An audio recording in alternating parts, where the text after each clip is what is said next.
Hello everyone, welcome to another video of mine. It's Kemal AA, and this is another Chelsea video of mine, and this is your preview for the Chelsea versus Manchester City game, which will be taking place tomorrow, 4:30 PM kickoff at Stamford Bridge, behind closed doors, of course, because of the coronavirus pandemic, unfortunately.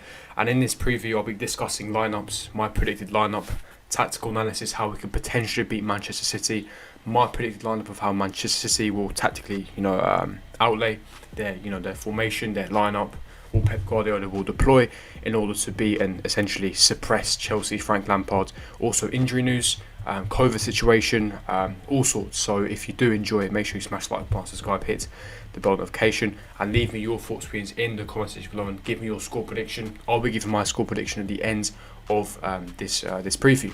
But without further ado, let's get straight into the preview. Now, starting off with the preview, let's go for the injury news. Obviously, Frank Lampard conducted his press conference yesterday, and so did Pep Guardiola. Now, regarding the Man City situation, starting off with them, as I stressed earlier in today's Chelsea Transfer Daily video, they have had 5 key players test positive for the coronavirus, which is unfortunate. Hopefully all of them have a speedy recovery. We don't know all 5, we know some of them.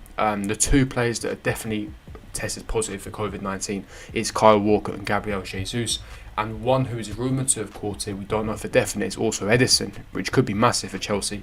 And the final 2 is unknown as I record this video, so we'll have to wait and see when the lineup comes out tomorrow. But this is massive. It gives Chelsea a massive advantage, of course, an astronomical advantage when it comes to players, depth, quality, at home as well.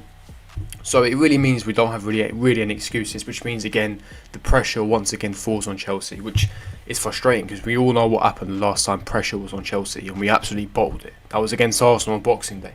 An Arsenal team, the worst Arsenal team in 40 years, and we got absolutely embarrassed at the Emirates. And you don't want a similar story here, especially with the pressure Frank Lampard is under. Let's be honest now. Frank Lampard loses this game, he's in serious trouble. Not just with the fact that regarding the top 4 on the table, but fans will start to turn on him. We've already had to see a lot of it's quite a large section of the fan base turn on Frank Lampard already, including myself. So I think that you will see that start to grow if he does end up losing this game, and especially the fact that we are at home and we're starting to fall adrift away from that top 4. Roman is starting to put his hand on that trigger finger. So as I said, 5 key players of Man City tested positive for COVID-19, again, which gives him Chelsea a massive boost. Pep Guardiola has said that his squad is big enough to essentially play against Chelsea tomorrow, hence why it hasn't been called off, which is good news in a sense. I'd rather play a weakened Man City team than play them in 2 weeks' time when they have all their players back.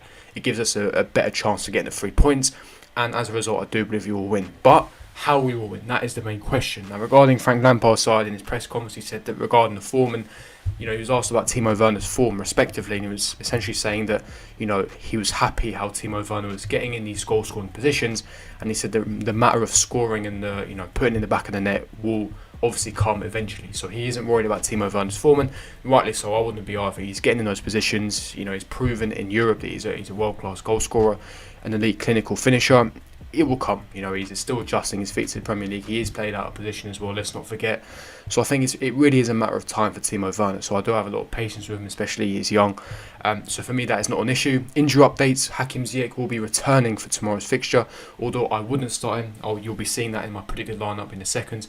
I will still go for the front 3 of Hudson-Odoi, Pulisic and Giroud, but Hakim Ziyech will be available for selection, and therefore he will be on the bench to come off essentially, or even start if that's what Frank Lampard wants. But I personally wouldn't risk it, hence why he would start on the bench for me if I was a manager, if I was Frank Lampard. We then have the midfield as well. We haven't got any midfield injuries. Kovacic, Mount, Kante, Jorginho are all available for selection, as well as Kai Havertz.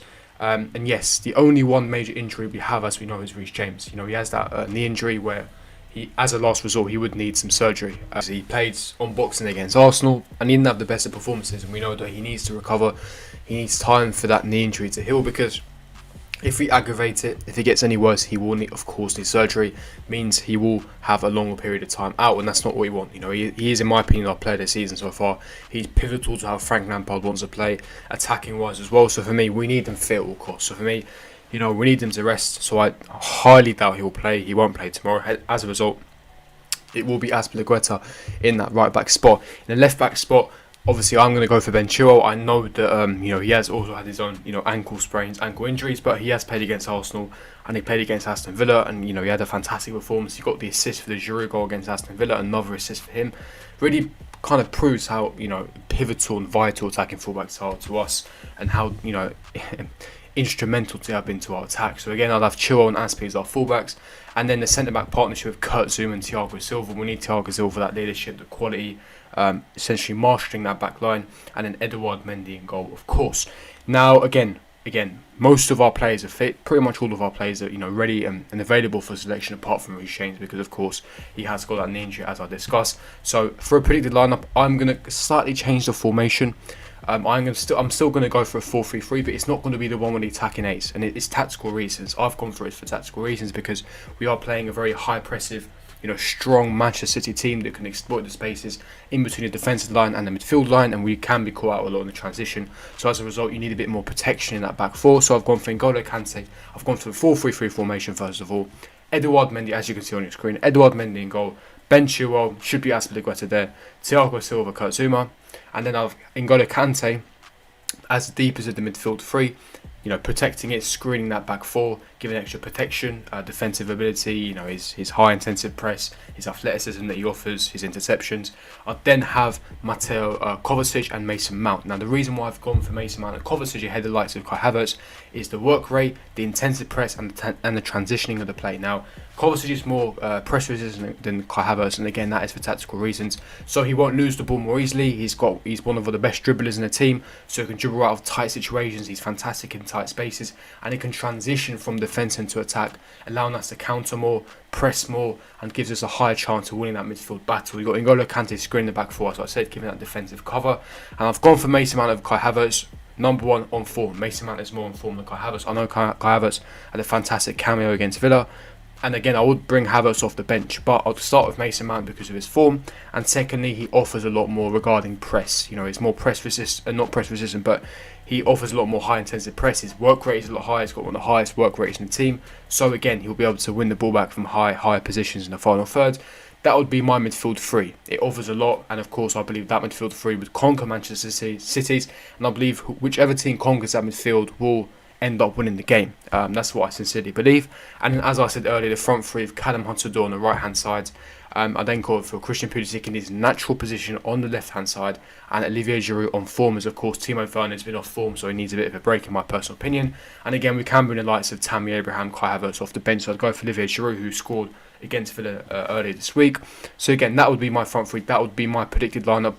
What would be your predicted lineup? Leave me your thoughts, opinions in the comment section below. But as I said, for me, whichever team wins that midfield battle will end up winning the game. Essentially, that's why Kovacic is going to be crucial to this game, because he'll be able to transition the play, dribbling tight spaces, being press resistant. Mason Mount, if that midfield three has a good game of Kante, Kovacic, Mount, we'll win the game.